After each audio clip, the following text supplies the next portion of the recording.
ದಲಿತ ಹಿತರಕ್ಷಣಾ ವೇದಿಕೆ ವತಿಯಿಂದ ಏರ್ಪಡಿಸಲ್ಪಟ್ಟ ಈ ಪತ್ರಿಕಾಗೋಷ್ಠಿಯ ಉದ್ದೇಶವನ್ನು ಈಗಾಗಲೇ ನಮ್ಮ ಸ್ನೇಹಿತರು ಹಂಚಿಕೊಂಡಿದ್ದಾರೆ. ಆದರೂ ಸಹಿತ ಈ ಪತ್ರಿಕಾಗೋಷ್ಠಿಗೆ ತಮ್ಮೆಲ್ಲ ಮಾಧ್ಯಮ ಮಿತ್ರರಿಗೆ ಸ್ವಾಗತ ಕೋರುತ್ತಾ ಮತ್ತು ನಮ್ಮೆಲ್ಲ ಈ ಅವಳಿ ತಾಲೂಕಿನ ನಮ್ಮ ಸಮಾಜ ಕುಲಬಾಂಧವರು ಈ ಒಂದು ನಮ್ಮ ಪತ್ರಿಕಾಗೋಷ್ಠಿಗೆ ತಮ್ಮ ಬೇರೆ ಬೇರೆ ಊರುಗಳಿಂದ ಇಲ್ಲೇ ಸ್ವಂತ ಈ ನಗರದಿಂದ ಬೇರೆ ಬೇರೆ ಸ್ಥಳದಿಂದ ಬಂದಂಥ ಎಲ್ಲರಿಗೂ ಭೀಮವಂದನೆಗಳು. ಈ ಕರೆ ಬಲಗೈ ಸಮುದಾಯಗಳ ಒಕ್ಕೂಟದಿಂದ ಕೊಟ್ಟಂಥ ಕರೆ ಇದು. ಇದರ ನೇತೃತ್ವವನ್ನು ಪರಮಪೂಜ್ಯ ಜ್ಞಾನಪ್ರಕಾಶ್ ಸ್ವಾಮೀಜಿಯವರು ವಹಿಸಿಕೊಂಡಿದ್ದಾರೆ.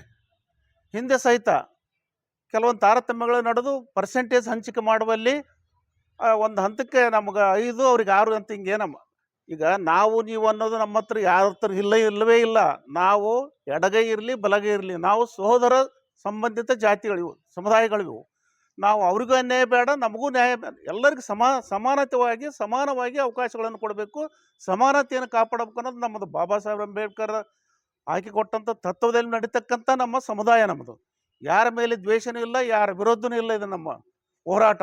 ನಮ್ಮ ಹೋರಾಟ ಇರೋದು ನಮ್ಮ ಸಮುದಾಯದ ಅಸ್ತಿತ್ವಕ್ಕಾಗಿ, ನಮ್ಮ ಸಮುದಾಯದ ಉಳಿವಿನ ಪ್ರಶ್ನೆ. ಈಗ ರೋಸ್ಟರ್ ಬಿಂದು ಬಗ್ಗೆ ಹೇಳಿದ್ರಲ್ಲ, ರೋಸ್ಟರ್ ಬಿಂದಿನಲ್ಲಿ ಏನೋ ಅಸಮಾನತೆ ಆಗ್ಯಾವ.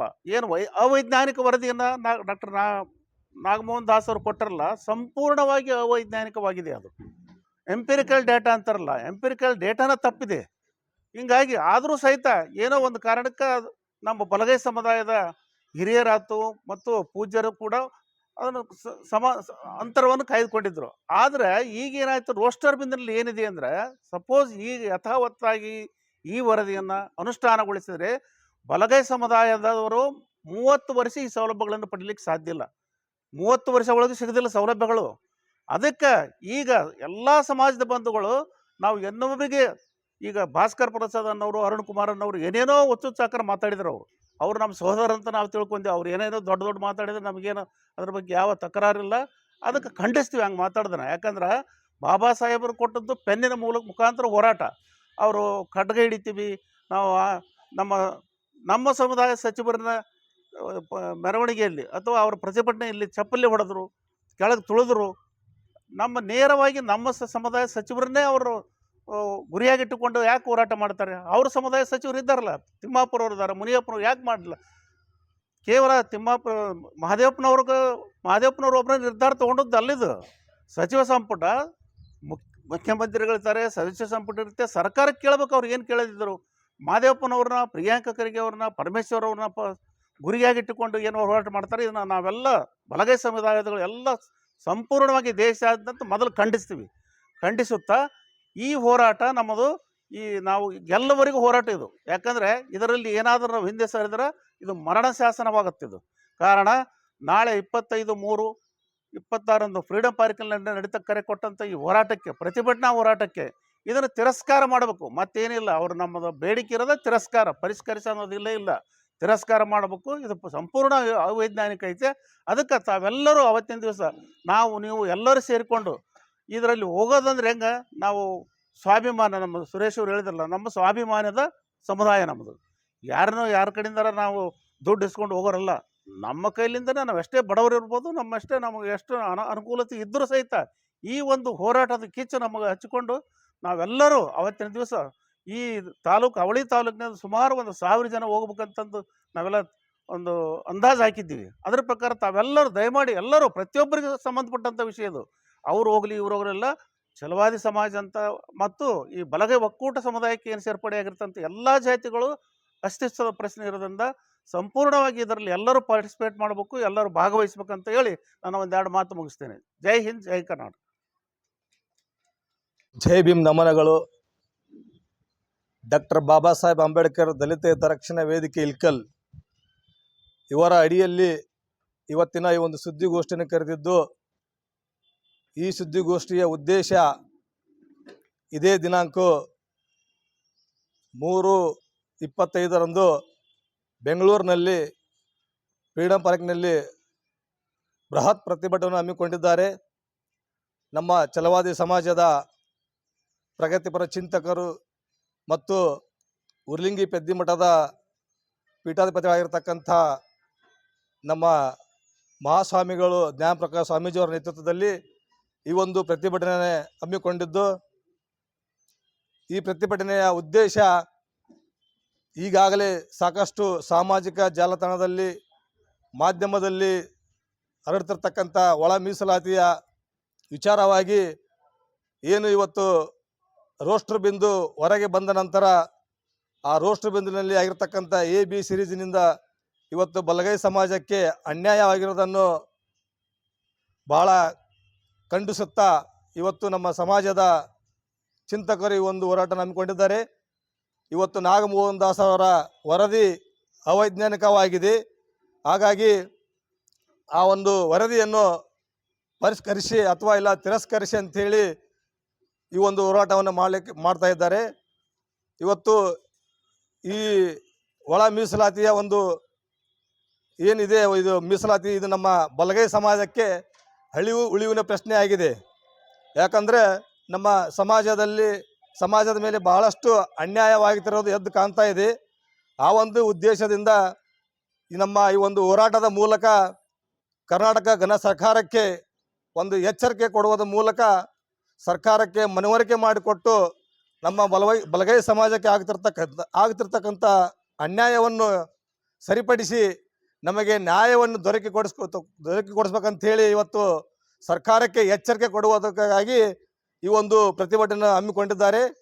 ಹಾಗಾಗಿ ಇವತ್ತು ನಮ್ಮ ಹುನಗೂರು ಮತ್ತು ಇಳಕಲ್ ಅವಳಿ ತಾಲೂಕಿನ ಡಾಕ್ಟರ್ ಬಾಬಾ ಸಾಹೇಬ್ ಅಂಬೇಡ್ಕರ್ ದಲಿತ ಹಿತರಕ್ಷಣೆ ವೇದಿಕೆಯ ಅಧ್ಯಕ್ಷರಾಗಿರ್ತಕ್ಕಂಥ ಶರಣಪ್ಪ ಅಂಬೇಡ್ಕರ್ ಸಾಹೇಬರು, ಉಪಾಧ್ಯಕ್ಷರಾಗಿರ್ತಕ್ಕಂಥ ಯುವರಾಜ್ ಚಲವಾದಿ ಅವರು, ಇವರ ನೇತೃತ್ವದಲ್ಲಿ ಅವಳಿ ತಾಲೂಕಿನ ನಮ್ಮ ಚಲವಾದಿ ಸಮಾಜದ ಅಂದರೆ ಬಲಗೈ ಸಮಾಜದ ನಮ್ಮೆಲ್ಲ ಬಂಧುಗಳು ಅತಿ ಹೆಚ್ಚಿನ ಸಂಖ್ಯೆಯಲ್ಲಿ ಆ ಪ್ರತಿಭಟನೆಯಲ್ಲಿ ಪಾಲ್ಗೊಳ್ಬೇಕಂತೇಳಿ ಇವತ್ತು ಈ ಸುದ್ದಿಗೋಷ್ಠಿಯನ್ನು ಕರೆತಕ್ಕಂಥ ಉದ್ದೇಶ ಬಂಧುಗಳೇ. ಇವತ್ತು ನಮ್ಮ ಅವಳಿ ತಾಲೂಕಿನಲ್ಲಿ ಕನಿಷ್ಠ ಏನಿಲ್ಲ ಅಂದರೂ ನಾವು 1,000 ಜನ ಇಲ್ಲಿಂದ ಬೆಂಗಳೂರು ಚಲೋ ಅನ್ನುವಂಥ ಕಾರ್ಯಕ್ರಮ ಹಮ್ಮಿಕೊಂಡಿದ್ದು. ಇದೇ 25ನೇ ತಾರೀಕಿಗೆ 24ನೇ ತಾರೀಕಿಗೆ ನೈಟು ಬೆಂಗಳೂರಿಗೆ ಹೋಗ್ತಾ ಇದ್ದೀವಿ. ಹಾಗಾಗಿ ಅವಳಿ ತಾಲೂಕಿನ ಚಲವಾದಿ ಸಮಾಜದ ಬಂಧುಗಳು, ಸ್ವಾಭಿಮಾನದ ಬಂಧುಗಳು, ನಾವು ಯಾರ ಹತ್ರ ಕೈ ಚಾಚಿ ನಮ್ಮ ಸಮಾಜವನ್ನು ನಡೆಸೋದಿಲ್ಲ. ನಮ್ಮ ಕಿಸೆಯಲ್ಲಿರ್ತಕ್ಕಂಥ ದುಡ್ಡನ್ನು ಹಾಕಿ, ನಾವು ದುಡಿದಿರ್ತಕ್ಕಂಥ ದುಡ್ಡನ್ನು ಹಾಕಿ ಈ ಹೋರಾಟದಲ್ಲಿ ನಾವು ಸ್ವಾಭಿಮಾನದಿಂದ ನಾವು ಭಾಗವಹಿಸ್ತಾ ಇದ್ದೇವೆ. ಹಾಗಾಗಿ ತಾವೆಲ್ಲರೂ ನಮ್ಮ ಸಮಾಜದ ಉಳಿವಿನ ಪ್ರಶ್ನೆಗಾಗಿ ಈ ಹೋರಾಟ ಹಮ್ಮಿಕೊಂಡಿರೋದ್ರಿಂದ ಆ ಹೋರಾಟದಲ್ಲಿ ಹೆಚ್ಚಿನ ಸಂಖ್ಯೆಯಲ್ಲಿ ಭಾಗವಹಿಸಿ ಆ ಹೋರಾಟಕ್ಕೆ ಒಂದು ಶಕ್ತಿ ತುಂಬಬೇಕಾಗಿದೆ. ಹಾಗಾಗಿ ನಾವೆಲ್ಲರೂ ಹೆಚ್ಚಿನ ಸಂಖ್ಯೆಯಲ್ಲಿ ಭಾಗವಹಿಸಬೇಕಂತೇಳಿ ಈ ಮಾಧ್ಯಮದ ಮೂಲಕ ನಮ್ಮ ಹುನಗೂರು ಮತ್ತು ಇಳಕಲ್ ತಾಲೂಕಿನ ಚಲವಾದಿ ಸಮಾಜದ ಬಂಧುಗಳಿಗೆ ವಿನಂತಿ ಮಾಡಿಕೊಳ್ಳುತ್ತೇನೆ. ಮತ್ತು ಇದರ ಜೊತೆಗೆ ನಾನು ಸರ್ಕಾರಕ್ಕೆ ಒಂದು ಎಚ್ಚರಿಕೆಯನ್ನು ಕೊಡಲಿಕ್ಕೆ ಬಯಸ್ತೀನಿ. ಇವತ್ತು ಏನು ರೋಸ್ಟರ್ ಬಿಂದನ್ನು ಮಾಡಿ ಮತ್ತು ನಮ್ಮ ಸಹೋದರಾಗಿರ್ತಕ್ಕಂಥ ಮಾದಿಗ ಸಮಾಜ ಮತ್ತು ಚಲವಾದಿ ಸಮಾಜನ ಒಡೆದಾಳ್ತಕ್ಕಂಥ ನೀತಿಯನ್ನು ಮಾಡಿದ್ದೀರಿ, ಇದು ಸರಿಯಲ್ಲ.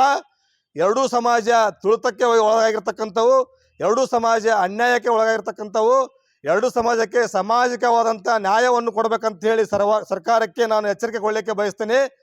ಈ ಸರ್ಕಾರ ಏನಾದರೂ ಇದರಲ್ಲಿ ತಾರತಮ್ಯ ಮಾಡಿ ಒಂದು ಕಣ್ಣಿಗೆ ಸುಣ್ಣ ಒಂದು ಕಣ್ಣಿಗೆ ಬೆನ್ನು ಹಚ್ಚುವಂಥ ಕೆಲಸ ಮಾಡಿದರೆ ಮುಂದಿನ ದಿನಮಾನಗಳಲ್ಲಿ ಅದು ಯಾವುದೇ ಸರ್ಕಾರ ಇರಲಿ, ಆ ಸರ್ಕಾರಕ್ಕೆ ತಕ್ಕ ಉತ್ತರವನ್ನು ನಮ್ಮ ಸಮಾಜ ಕೊಡ್ತದೆ ಅನ್ನುವಂಥ ನಾಳೆ ನಡೀತಕ್ಕಂಥ 25ನೇ ತಾರೀಕಿಗೆ ನಡೀತಕ್ಕಂಥ ಬೆಂಗಳೂರಿನ ಒಂದು ಬೃಹತ್ ಪ್ರತಿಭಟನೆಯಲ್ಲಿ ಅದರ ತಕ್ಕ ಉತ್ತರವನ್ನು ನಮ್ಮ ಜ್ಞಾನಪ್ರಕಾಶ್ ಸ್ವಾಮೀಜಿ ಅವರು ಕೊಡ್ತಾ ಇದ್ದಾರೆ ಅಂತ ಹೇಳಿ ಹೇಳಿಕೆ ಬಯಸುತ್ತಾ ಹೆಚ್ಚಿನ ಸಮಯವನ್ನು ತೆಗೆದುಕೊಳ್ಳದೆ ಮತ್ತೊಮ್ಮೆ ನಾನು ಕರೆ ಕೊಡ್ತೀನಿ.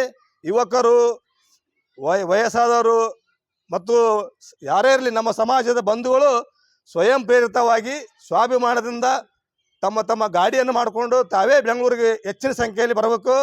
ತಮಗೇನಾದರೂ ಅಚಾತುರವಾಗಿ ಗಾಡಿನ ಅನುಕೂಲ ಆಗದಿದ್ದಲ್ಲಿ ಡಾಕ್ಟರ್ ಬಾಬಾ ಸಾಹೇಬ್ ಅಂಬೇಡ್ಕರ್ ದಲಿತ ಹಿತರಕ್ಷಣೆ ವೇದಿಕೆ ತಮ್ಮ ಸಹಾಯಕ್ಕೆ ಸಿದ್ಧ ಇದೆ. ತಾವೆಲ್ಲರೂ ನಮಗೆ ಕರೆ ಮಾಡಿ ತಿಳಿಸಿದಾಗ ತಮ್ಮ ಸಹಾಯಕ್ಕೆ ತಮ್ಮನ್ನು ಕರ್ಕೊಂಡು ಹೋಗುವಂಥ ಕೆಲಸ ಕೂಡ ನಾವು ಮಾಡುತ್ತೇವೆ ಅಂಥೇಳಿ ಇದರ ನೇತೃತ್ವವನ್ನು ಶರಣಪ್ಪ ಅಂಬೇಡ್ಕರ್ ಸಾಹೇಬರು ಮತ್ತು ನಮ್ಮ ಯುವರಾಜ್ ಚಲವಾದಿ ಅವರು ವಹಿಸಿಕೊಂಡಿದ್ದಾರೆ. ಅವರ ಜೊತೆಗೆ ನಾವೆಲ್ಲರೂ ಹೆಚ್ಚಿನ ಸಂಖ್ಯೆಯಲ್ಲಿ ಆ ಹೋರಾಟದಲ್ಲಿ ಭಾಗವಹಿಸಿ ಆ ಹೋರಾಟಕ್ಕೆ ಒಂದು ಶಕ್ತಿ ತುಂಬುವಂಥ ಕೆಲಸ ಮಾಡುತ್ತೇವೆ ಅಂತ ಹೇಳಿ ನನ್ನ 2 ಮಾತುಗಳಿಗೆ ವಿರಾಮ ಹೇಳುತ್ತೇನೆ. ಜೈ ಭೀಮ್. ಎಲ್ಲರಿಗೂ ಜೈ ಭೀಮನ ವಂದನೆಗಳು. ಡಾಕ್ಟರ್ ಬಾಬಾ ಸಾಹೇಬ್ ಅಂಬೇಡ್ಕರ್ ದಲಿತ ಹಿತ ರಕ್ಷಣಾ ವೇದಿಕೆಯಿಂದ ಏರ್ಪಡಿಸಿರುವ ಈ ಸುದ್ದಿಗೋಷ್ಠಿಗೆ ಎಲ್ಲ ಪತ್ರಿಕಾ ಬಳಗದವರನ್ನು ಸ್ವಾಗತಿಸುತ್ತಾ, ಇಂದಿನ ಪತ್ರಿಕಾಗೋಷ್ಠಿಯ ಉದ್ದೇಶ ರಾಜ್ಯದ ಬಲಗೈ ಸಮುದಾಯದ ಮಹಾ ಒಕ್ಕೂಟದ ಕರೆಯ ಮೇರೆಗೆ ದಿನಾಂಕ 25/3/2026 ಬೆಂಗಳೂರು ಫ್ರೀಡಂ ಪಾರ್ಕ್ದಲ್ಲಿ ನಮ್ಮ ಸಮಾಜದ ವತಿಯಿಂದ ರಾಜ್ಯಾದ್ಯಂತ ಒಂದು ಪ್ರತಿಭಟನೆಯನ್ನ ಏರ್ಪಡಿಸಿದ್ದಾರೆ. ಆ ಸಭೆಗೆ ಇಡೀ ರಾಜ್ಯದ ಎಲ್ಲ ಬಲಗೈ ಸಮಾಜದ ಬಂಧುಗಳು ಆ ಪ್ರತಿಭಟನೆಯಲ್ಲಿ ಪಾಲ್ಗೊಳ್ಳಿದ್ದಾರೆ. ಮುಖ್ಯ ಉದ್ದೇಶ ಏನು, ಈ ಒಳ ಮೀಸಲಾತಿಯ ನ್ಯೂನತೆಗಳು ವರದಿ ಕೊಡುವ ಸಮಯದಲ್ಲಿಯೇ ಕಂಡು ಬಂದಿದೆ. ಏನಪ್ಪಾ ಅಂತಂದ್ರೆ, ಅವರು ಈ ಸಮಿತಿಯ ಅಧ್ಯಕ್ಷರಾದಂಥ ನಿವೃತ್ತ ನ್ಯಾಯಮೂರ್ತಿ ನಾಗಮೋಹನ್ ದಾಸ್ ಅವರು ಏನು 75 ವರ್ಷಗಳಿಂದ ನೀವೇನು ತಿಂದಿರಲ್ಲ, ಅವ್ರು ಸ್ವಲ್ಪ ಬಿಟ್ಟು ಕೊಡ್ರಿ, ತಿನ್ಲಾರ್ದವ್ರು ಕೊಡ್ರಿ ಅಂತ. ಅದು ಏನಾಗಿದೆ ಅಂತಂದ್ರೆ, ಸಮಿತಿ ಅಧ್ಯಕ್ಷರು ತಾರತಮ್ಯ ಮಾಡಿದ್ದಾರೆ. ನಮ್ಮ ಬಲಗೈ ಸಮಾಜ ಬಹಳ ದಿವಸಗಳಿಂದ ಜಾಸ್ತಿ ಸಂಖ್ಯೆಯಲ್ಲಿ ಇದ್ದದ್ದನ್ನ ಕಡಿಮೆ ಮಾಡಿದ್ದಾರೆ. ಅದಕ್ಕೆ ಉದಾಹರಣೆ ಸಹಿತ ಹೇಳ್ಬೇಕಂತಂದ್ರೆ, ಬಲಗೈ ಸಂಬಂಧಿತ ಸಮುದಾಯಗಳು ಬಹಳ ಸಮೂಹದಲ್ಲಿ ಒಳಗೊಂಡಿವೆ. ಉದಾಹರಣೆಗೆ ಚಲವಾದಿ, ಬೇಗಾರ, ಫಲೇರ, ಮಹಾರ, ಆದಿ ದ್ರಾವಿಡ, ಆದಿ ಕರ್ನಾಟಕ, ಪರಯ್ಯ, ಮಾಲ, ಹೀಗೆ ಬಹಳ ರೀತಿಯಿಂದ ಒಡೆದು ಹೋಗಿದ್ದಾವೆ. ಆದರೆ ಅವನ್ನೆಲ್ಲ ಬೇರೆ ಬೇರೆ ಮಾಡಿ ಅನ್ಯಾಯ ಮಾಡಿದ್ದಾರೆ. ಏನಿದೆ ಅಂತಂದ್ರೆ, ಆದಿ ಕರ್ನಾಟಕ, ಆದಿ ದ್ರಾವಿಡ ಒಂದು ಗ್ರೂಪ್ ಮಾಡಿ ಅದಕ್ಕೆ 1% ಮಾಡಿ, ಉಳಿದ ಚಲವಾದಿ ಪಲೆಯರ್ನ ಒಂದು ಗ್ರೂಪಿನಲ್ಲಿ ಸೇರಿಸಿ ನಮ್ಮ ಜನಸಂಖ್ಯೆಯನ್ನು ಕಡಿಮೆ ತೋರಿಸಿದ್ದಾರೆ. ಆ ತಾರತಮ್ಯದಿಂದ ನಮ್ಮ ಸಮಾಜಕ್ಕೆ ಬಹಳ ಅನ್ಯಾಯವಾಗಿದೆ. ಆ ಕಾರಣದಿಂದ ಈ ಅನ್ಯಾಯವನ್ನ ಸರಿಪಡಿಸಬೇಕಂತ ನಮ್ಮ ಸಮಾಜದ ವತಿಯಿಂದ ರಾಜ್ಯಾದ್ಯಂತ 25ನೇ ತಾರೀಕು, ಇದೇ ತಿಂಗಳು 25ನೇ ತಾರೀಕು ಫ್ರೀಡಂ ಪಾರ್ಕ್ನಲ್ಲಿ ಪ್ರತಿಭಟನೆಯನ್ನು ಏರ್ಪಡಿಸಿದ್ದೀವಿ. ಆ ಸಭೆಗೆ ನಾನು ತಮ್ಮ ಮುಖಾಂತರ ನಮ್ಮ ಇಡೀ ತಾಲೂಕಿನ ಎಲ್ಲ ಬಂಧುಗಳಿಗೆ ಏನು ಕೇಳ್ಕೊತಾ ಇದ್ದೀನಪ್ಪ ಅಂದರೆ, ಪ್ರತಿಯೊಬ್ಬರು ಈ ಪ್ರತಿಭಟನೆಯಲ್ಲಿ ಪಾಲ್ಗೊಳ್ಳಬೇಕು. ಯಾಕಂತಂದ್ರೆ ಈ ಸಮಯದಲ್ಲಿ ನಾವು ಎಚ್ಚರಗೊಳ್ಳದಿದ್ರೆ ಮುಂದೆ ನಮ್ಮ ಮಕ್ಕಳಿಗೆ ಬಹಳ ಅನ್ಯಾಯ ಮಾಡಿದಾಗುತ್ತೆ. ಯಾಕಂತಂದ್ರೆ ಈಗಾಗಲೇ ಉದಾಹರಣೆ ಸಹಿತ ನಾವು ಹೇಳ್ಬೇಕಂತಂದ್ರೆ, ಪ್ರವರ್ಗ ಎ, ಪ್ರವರ್ಗ ಬಿ, ಪ್ರವರ್ಗ ಸಿ ಅಂತ ಮಾಡಿದ್ದಾರೆ. ಎಲ್ಲ ಮೀಸಲಾತಿ ಸೌಲಭ್ಯ ಪ್ರವರ್ಗ ಎ ಹೋಗ್ತಾ ಇದೆ, ಬಿಗೆ ಬರ್ತಾ ಇಲ್ಲ, ಸಿಗೆ ಬರ್ತಾ ಇಲ್ಲ. ಆ ಕಾರಣದಿಂದ ಏನು ರೋಸ್ಟರ್ ಬಿಂದು ಏನು ತೊಂದರೆ ಆಗಿದೆ, ಆ ತೊಂದರೆಯನ್ನ ಸರಿಪಡಿಸಬೇಕು ಅಂತಂದು ನಾವು ಸರ್ಕಾರಕ್ಕೆ ಮನವಿಯನ್ನು ಸಲ್ಲಿಸ್ತಾ ಇದ್ದೇವೆ. ಒಂದು ವೇಳೆ ನೀವು ಸರಿಪಡಿಸದಿದ್ದರೆ ಹಳೆಯ ಮೀಸಲಾತಿಯನ್ನು ಮುಂದುವರಿಸಬೇಕಂತ ನಮ್ಮ ರಾಜ್ಯದ ಮುಖಂಡರುಗಳು ಕರೆ ಕೊಟ್ಟಿದ್ದಾರೆ. ಆ ಕಾರಣದಿಂದ ನಮ್ಮ ನ್ಯಾಯಯುತ ಬೇಡಿಕೆಯನ್ನ ಸರ್ಕಾರ ಮಾನ್ಯ ಮಾಡಬೇಕು. ಪ್ರತಿಯೊಬ್ಬರಿಗೂ ಅನ್ಯಾಯವಾಗದಂತೆ ಈ ರೋಸ್ಟರ್ ಬಿಂದುವನ್ನು ಸರಿಪಡಿಸಬೇಕು ಅನ್ನುವ ಒಂದು ಉದ್ದೇಶ ಇಟ್ಟುಕೊಂಡು ಈ ಪ್ರತಿಭಟನೆಯನ್ನು ನಮ್ಮ ರಾಜ್ಯಾದ್ಯಂತ ಹಮ್ಮಿಕೊಂಡಿದ್ದೇವೆ. ಆ ಕಾರಣದಿಂದ ಮತ್ತೊಮ್ಮೆ ನಾನು ತಮ್ಮ ಮೂಲಕ ನಮ್ಮ ಎಲ್ಲ ಸಮಾಜದ ಬಂಧುಗಳಿಗೆ ವಿನಂತಿಸ್ಕೊಳ್ತಾ, ದಯವಿಟ್ಟು ಪ್ರತಿಯೊಬ್ಬರು ಇದರಲ್ಲಿ ಭಾಗವಹಿಸಬೇಕಂತ ಹೇಳಿ ನನ್ನ ಒಂದೆರಡು ನುಡಿಗಳು ಮುಗಿಸ್ತಾ ಇದ್ದೀನಿ. ಎಲ್ಲರಿಗೂ ನಮ್ಮ ಬುದ್ಧಾಯ್, ಜೈ ಭೀಮ್.